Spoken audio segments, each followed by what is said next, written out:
Hello and welcome to Future Sandwich. This is a special feature of Future Sandwich ahead of our live show at Melbourne's Pause Fest, Australia's premier technology, business and innovation conference.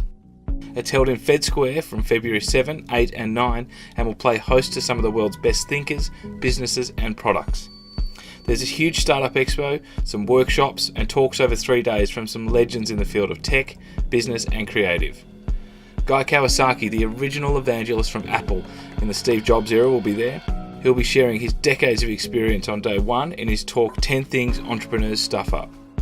And if you have that script in your bottom drawer, now's the time to dust it off, as Kelsey Whelan from Netflix will tell you what it takes to get your big show idea up in her talk From Pitch to Play. And another speaker I'm looking forward to listening to is NASA's Dr. Marissa Rosenberg. She's a neurophysiologist who is flying in from the Johnson Space Center in Houston. She's going to share how she gets astronauts up and back from space, training them using VR. That's only a sample of 3 from the list of dozens of people speaking. Jump onto pausefest.com.au and check out other speakers from the likes of Pixar, Airbnb and TechCrunch. And get your tickets ASAP because ticket prices go up as we get closer to the event. But the main event at Pause Fest is of course Future Sandwich Live. We've pulled together a killer lineup to discuss the future of news.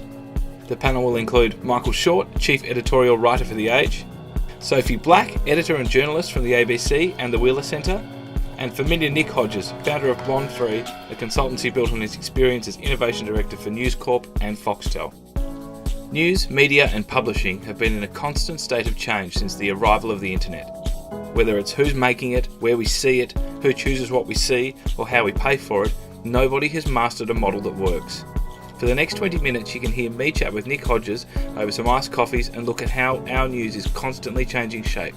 One thing that is hyped to be the saviour of media companies is the blockchain.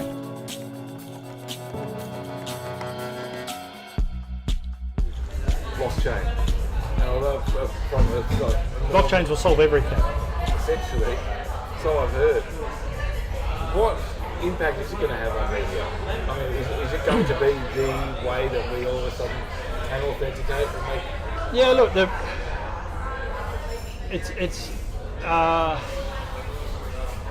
it's really dangerous to say there was one thing that there's one thing that killed media companies when the internet came along. But essentially, the fact that media companies create information is inherently digitizable. Therefore, the ability to endlessly copy information created by a media company is one of the most at-threat things by the internet.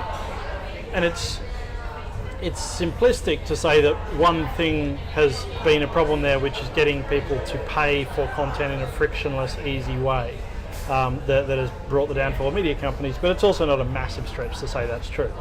And essentially, this is not the problem of a willingness of people to pay. It's honestly a problem of friction, and it's a problem of transaction costs. So if we're talking specifically around blockchains from a payment perspective, and the concept that blockchains introduce a frictionless, invisible payment system that can work on very small fractions of whatever currency you want, then yes, that's very interesting for media.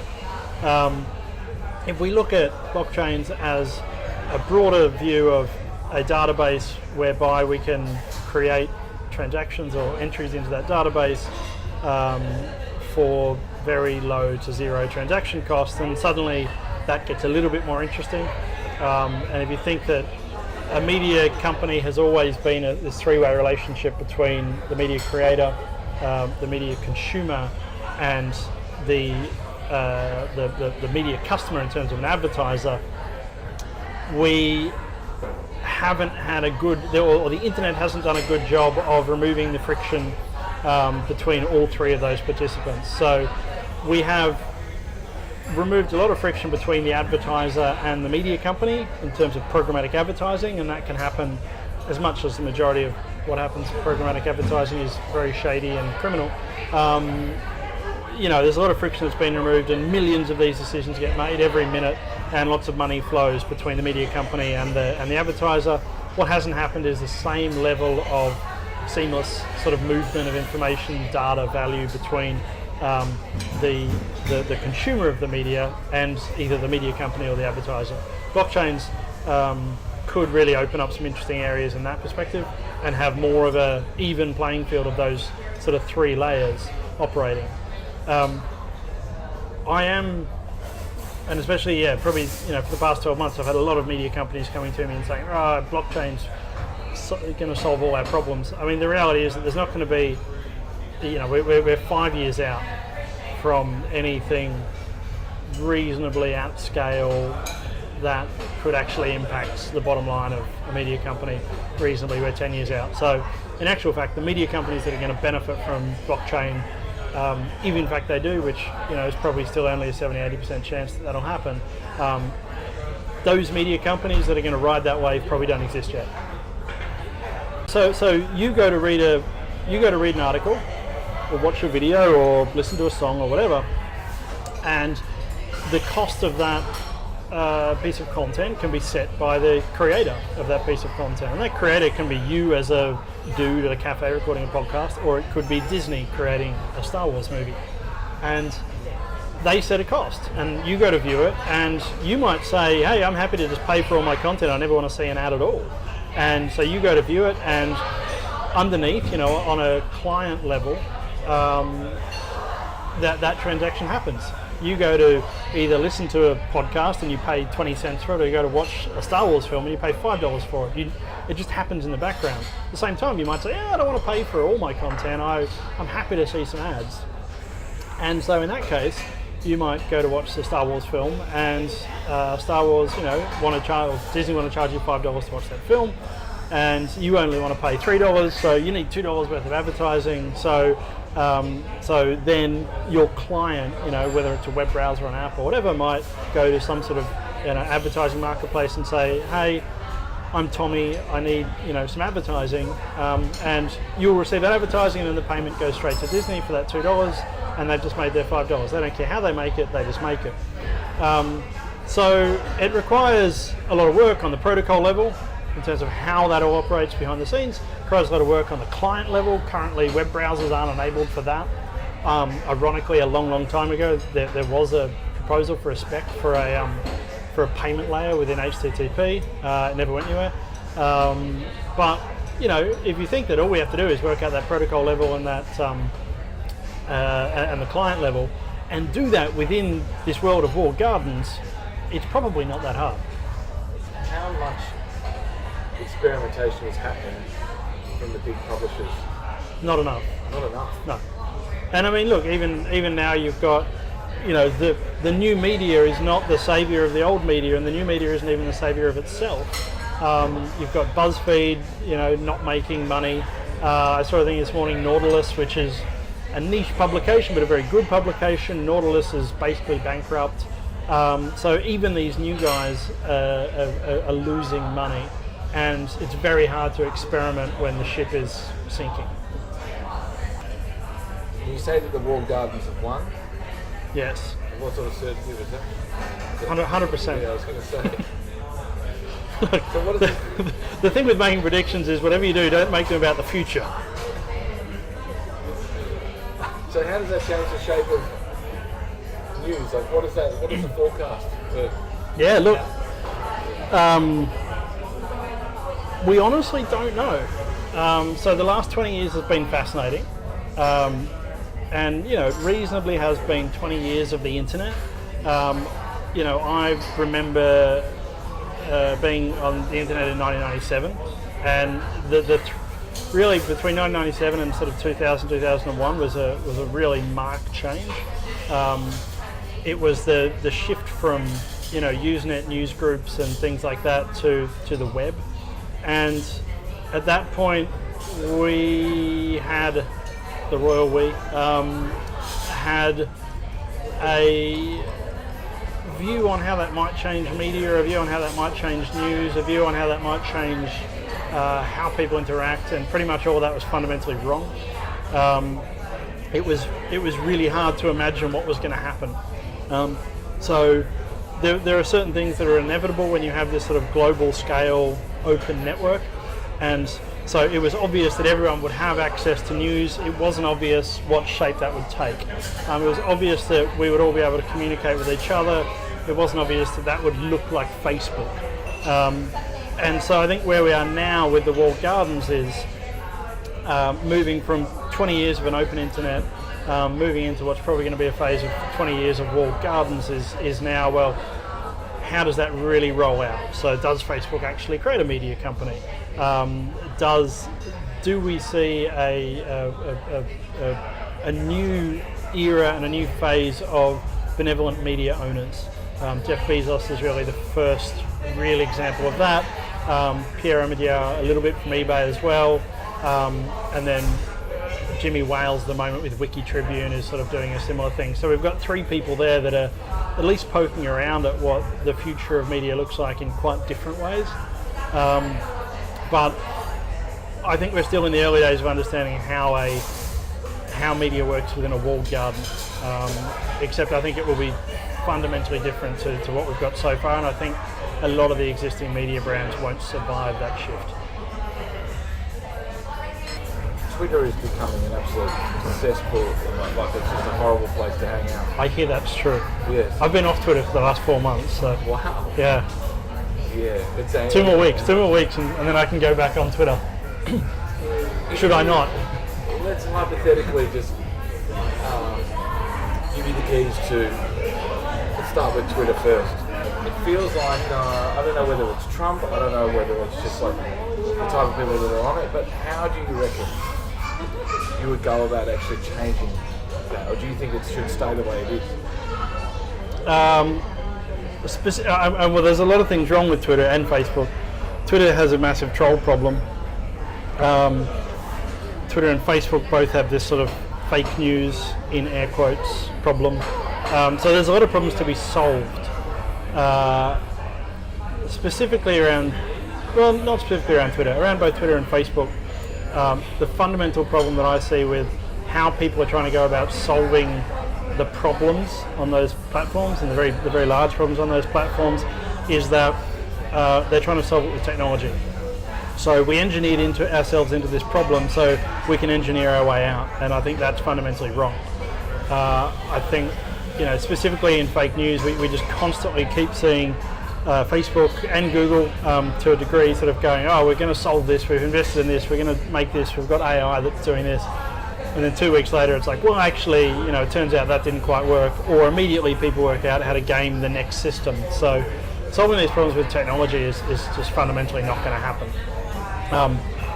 The reason I think behind most of these issues that specifically, on Facebook and Twitter around trolling and fake news is essentially this concept of morality at scale, and sort of meta-morality at scale. Joshua Green has a really good book about this called Moral Tribes, and he sort of discusses this idea about moving from societies where it's sort of it's us versus me, or it's me versus we. So if I have an argument, then I'm having an argument with my own tribe, and it's about me disagreeing with my tribe and therefore trying to change their mind, and that's traditionally how societies have worked. And we've moved from this idea of me versus we to us versus them, and increasingly we form these tribes, and increasingly our conversations are not us trying to have discussions and arguments within our own tribe. They're having discussions across tribes, and because these different tribes they have some shared values, but they also don't have a lot of shared values. In Joshua Green sort of refers to it as they worship different proper nouns, and that's not to say that any one side is wrong or is more wrong or is more right, but the simple fact is there's not a good set of shared values. So that's the fundamental problem, which is not something that's solvable by technology. So I think it's really pointless, and it's sort of, there's a weird sort of hubris within this idea that we'll solve these problems with technology. I've worked it out. I have solved it for Twitter and Facebook. My solution for Twitter is everybody gets a character limit, and that character limit, so this is the total number of characters you can post on Twitter. It's not just the length of a tweet. The character limit is allocated to you based on the percent of your income that you give away to help other people. So it requires empathy. You're allowed to broadcast your ideas and your thinking to the world as long as you can demonstrate that you have empathy for other human beings. I don't care what charity it is, that's a different story, but that's my solution for Twitter. Jack Dorsey or whoever's running Twitter by the time this goes to air. Google if you own Twitter by the time this goes to air. I think that'd work. Facebook is a really easy solution. You're no longer allowed to post links on Facebook. So Facebook is a community. Facebook's all about community. Go and read all of the nonsense that Mark Zuckerberg spouts about why Facebook isn't a revenue-focused advertising company. And it's all about community and hugs and warm, fuzzy feelings and bringing people together and baby photos. Great. None of that requires me linking to some nonsense news article where nobody even reads it. They just read the headline and then they get either outraged or they shore up the support for their own position. That's not achieving anything that Facebook spouts as being the reason for its existence. So great, let's ban it. So no more links on Facebook. It would actually work. Done. Sorted. I'll give that for free as well. Like, they can use that for free. Do you reckon we're going to start seeing governance over the actual algorithms behind these companies? Like, do you think that Yes. they'll start being regulated? Yeah, look, I think we'll... it was one of the predictions I made for 2018 was around algorithmic transparency. So I think there's this very strong undercurrent of people being fed up with not being able to get a straight answer about how a lot of these systems work. This is everything from machine learning to how we're flagging fake news to how we're predicting elections. People are really fed up with the idea that no one can really explain how this stuff is working, and we just have to trust in the sort of underlying mechanics of it all. And in different parts of the world, we have people that fundamentally see fundamentally see institutions threatened. So whether they're corporate institutions or government institutions or social institutions, they see them as threatened. And I think it's when you have governments and corporations both aligned in a fear of something, then that's a very strong impetus to start to see regulation get talked about. And I think out of all the possible regulation that can happen around technology companies, whether that's around how they're taxed, whether it's around sort of antitrust regulation, or whether it's around algorithmic sort of transparency. I think algorithmic transparency is the one that people can understand easiest, and I think it's the one that we'll see some action on. So, look, I expect in the EU, most likely this year, there will be a lot of discussion around companies having to be able to explain how their algorithms work. Whether that, I doubt anything will actually, get rubber stamped, but I think that conversation will start this year. That chat's only been a glimpse into what we'll cover at the show at Pause Fest. I'll be sharing the entire show after the event, so if you can't make it, be sure to catch it afterwards. In the meantime, sign up for Future Sandwich delivered directly to your inbox. There are fortnightly emails of simple, dot-point updates that you can graze in under a minute. How emails should be. Find that and all other places to connect at futuresandwich.com. As well as a podcast, Future Sandwich is now expanding into a consultancy that is focusing on speaking about future trends and their impact on business and society. If you'd like to chat through anything, email me at tommy@futuresandwich.com. Also, thanks to Andy from Independent Studios, a shared space in Paran, and the new official headquarters for Future Sandwich. Visit independentstudios.com.au if you need anything from a desk to a 10-person office in a space full of creative people and businesses. And if you're going to be at Pause, make sure you come by and say hello. That's me done. See you next time.